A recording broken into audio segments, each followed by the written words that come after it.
அவரை விரட்டி இந்து சமுதாயத்தை திரட்டி சரித்திரம் படைத்த இயக்கம்.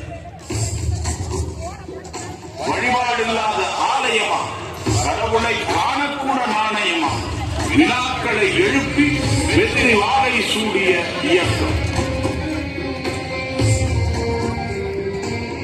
தீண்டாமை சிறைகளில் சிக்கிய இந்துக்களை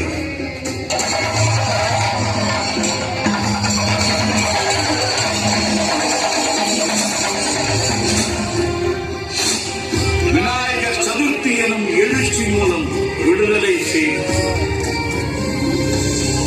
ஓடாத தேரை ஓட்டி இந்துக்களின் வழிபாட்டு உரிமையை காத்தது.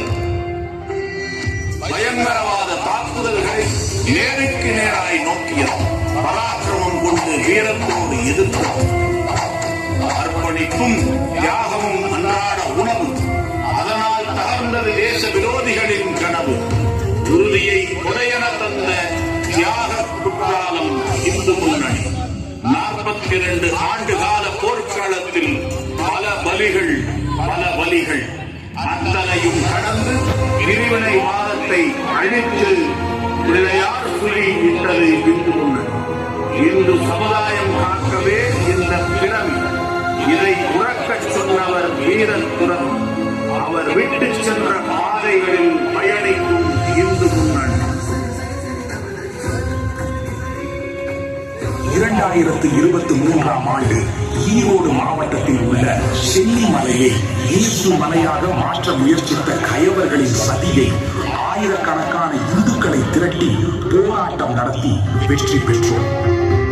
சமீபத்தில் திருப்பரங்குன்றம் முருகன் கோவில் மலையை சிக்கந்தர் மலை என்றும், புனிதமான மலை மீது அசைவ உணவை சாப்பிட்டு மற்றும் ஆடு வெட்ட புறப்பட்ட சில இந்து விரோத சக்திகளை எதிர்த்தது இந்து முன்னணி. கிளர்ந்தது இந்து மக்கள் எழுச்சி. பல தடைகளை தாண்டி மிகப்பெரிய போராட்டம் நடத்தி நாட்டையே திரும்பி பார்க்க வைத்தது இந்து முன்னணி பேரியக்கம். இந்து முன்னணி பேரியக்கம் முருகரை வைத்து அரசியல் செய்யவில்லை. தமிழகத்தில் ஆன்மீகத்தை ஒளிரச் செய்ய முருகப்பெருமான் தான் இந்து முன்னணியை தேர்ந்தெடுத்திருக்கிறார்.